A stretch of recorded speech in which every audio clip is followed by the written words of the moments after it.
présente à l'état civil, Guémy Magloire, je suis un coiffeur professionnel. Je suis originaire de la Côte d'Ivoire, précisément à l'ouest. Je suis un jeune pété. Je viens de deux familles différentes. Ma mère est Gaudier et mon père est Bété. C'est à l'âge de 6 ans que mon père s'est mis dans l'aventure en Europe. Donc ma mère qui est restée toute seule à pouvoir m'élever. Et c'est ensuite ma grand-mère m'a récupéré lorsque j'avais l'âge de 10 ans. J'ai grandi particulièrement avec ma grand-mère jusqu'à ce qu'un jour, ma mère décide à ce que je parte à l'école.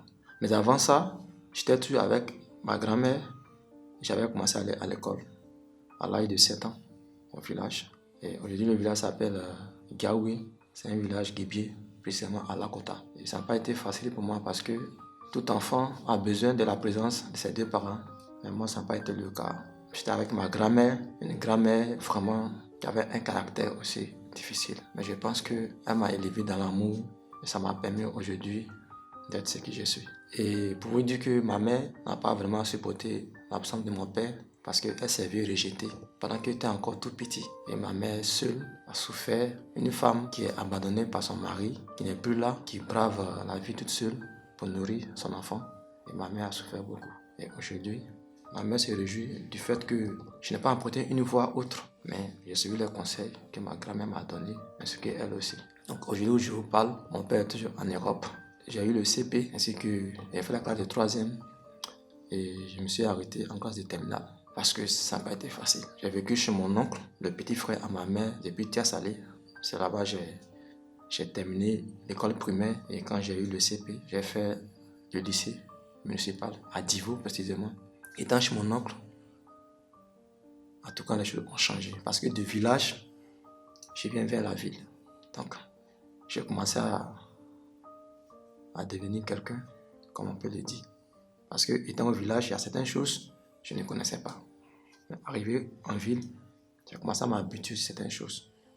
Et mon oncle, vraiment, il m'a reçu dans l'amour, il m'a pris comme son propre fils. Il a payé mes soins, mes études.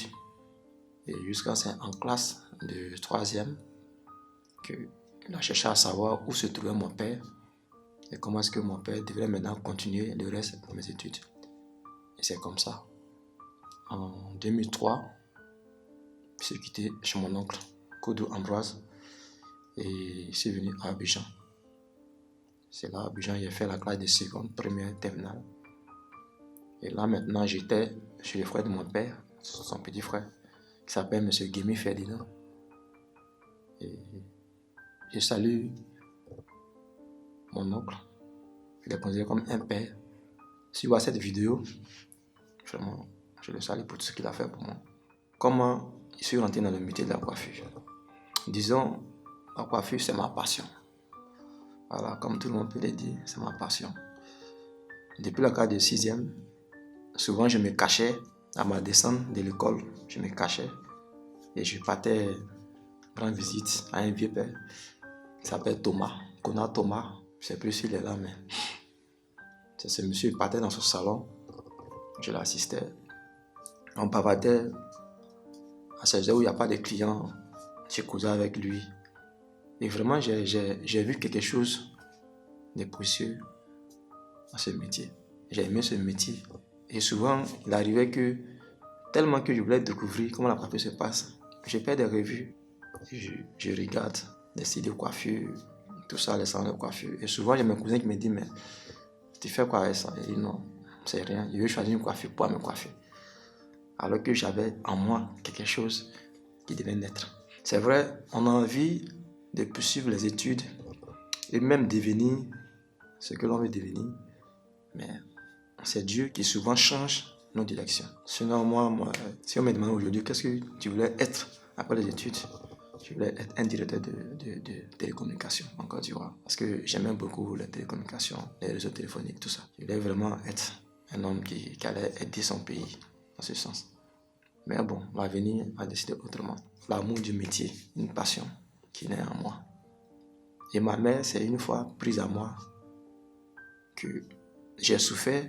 Ton père m'a laissé aller en France et plus jamais il m'a appelé pour savoir comment tu vas. Et aujourd'hui, mon frère qui est professeur a accepté d'être chez lui, qui t'a pris comme son enfant. Pourquoi tu te mêles à cette histoire de coiffure? Mais souvent, quand ma mère parlait, je comprenais ce qu'elle voulait dire. Mais cet enfant voulait vraiment atteindre son objectif. Mais j'ai écouté la vieille à chaque fois qu'elle me parlait. Je l'écoutais. C'est comme ça. Après le BPC, je suis arrivé à Abidjan. Et c'est là maintenant j'ai commencé à me perfectionner dans ce métier. J'ai commencé à avoir des amis qui aimaient aussi ce métier. Et après la classe de terminale, j'ai commencé à m'en vivre chez moi. C'est-à-dire, j'ai commencé à prendre ma vie en main, à faire de ma vie un cheval de bataille. Je n'ai pas compté sur quelqu'un, mais ça n'a pas été facile. Il y a des métiers que j'ai fait pour pouvoir me retrouver, pour pouvoir me positionner. Et je salue le frère Jean-Baptiste, qui aujourd'hui vit au Maroc. Vraiment, c'est quelqu'un qui m'a accepté de travailler avec lui pendant 2 ans. Ici à Cocody, on a travaillé ensemble et il m'a montré le secret de la coiffure. Et aujourd'hui, la coiffure est devenue une passion pour moi. Et aujourd'hui où je vous parle, je travaille à mon propre compte. Mais ça ne veut pas dire que tout va bien, non. Tout métier, il y a toujours des difficultés, il y a toujours un chemin à parcourir jusqu'à ce que vraiment tout aille bien. Donc, si je vous ai raconté tout ça, c'est pour que vous sachiez comment j'ai vécu et comment j'ai traversé le vent et l'eau. Et parce qu'aujourd'hui, je continue de me battre. Je vais faire de ce métier un métier qui doit vraiment nourrir son homme. Parce que j'ai remarqué que ce secteur de coiffure homme en Côte d'Ivoire, c'est vrai qu'on voit des salons excellents. Mais je veux dire qu'on a des jeunes qui ont du talent. On a des jeunes peut-être qu'on pourra aider à pouvoir avoir la formation. Des jeunes qu'on pourrait bien cadrer pour pouvoir vraiment se prendre en charge. Mais aujourd'hui, ce n'est pas le cas. Ni des formations de coiffure en Côte d'Ivoire, même pas connaître la situation des coiffeurs dans ces pays. Alors que c'est ceux qui ont les moyens qui mettent ces gens de salons en place. Et ils emploient les jeunes pour travailler. Mais c'est dans des conditions difficiles.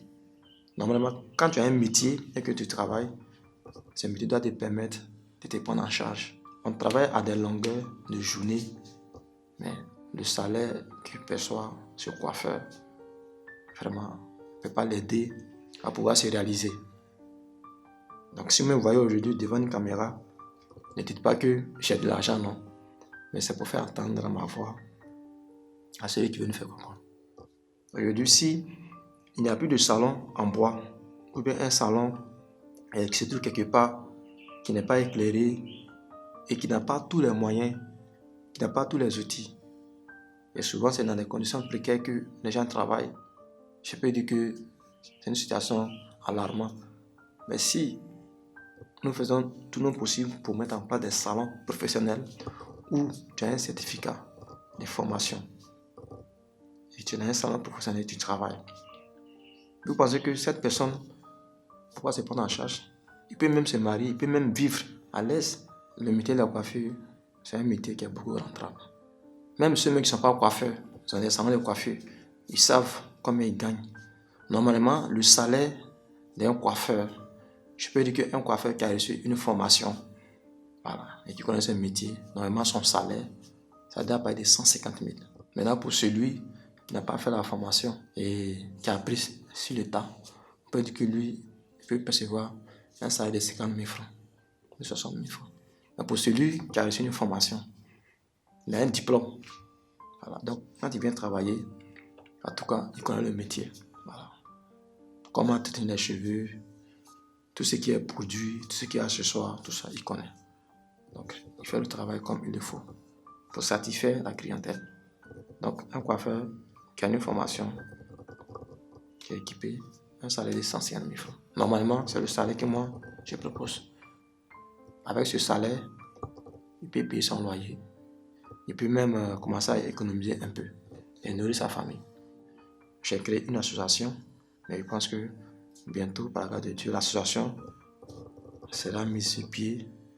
Actuellement, nous travaillons dessus pour que vraiment, de manière légale, on ait tous nos documents pour pouvoir travailler librement. Et ce que nous on demande, on veut vraiment que nos gouvernants, c'est des hommes super et qui sont là pour nous, qui sont là pour pouvoir nous apporter, en tout cas, leur aide. Donc, moi, c'est dans ce sens. Si nous avons créé une association, c'est pour pouvoir vraiment aider nos frères à les réunir et à leur faire comprendre que quand on est jeune, c'est maintenant qu'il faut se battre, c'est maintenant qu'il faut prendre le travail au sérieux. Donc, les insérer dans une école de formation de coiffure. Et je pense que ça va ouvrir beaucoup de portes à chacun de nous. Donc, c'est ce combat que moi je mène. C'est toujours moi, ma gloire. Je salue tout le monde, tous mes collègues de l'association. Allez, merci beaucoup. Ciao.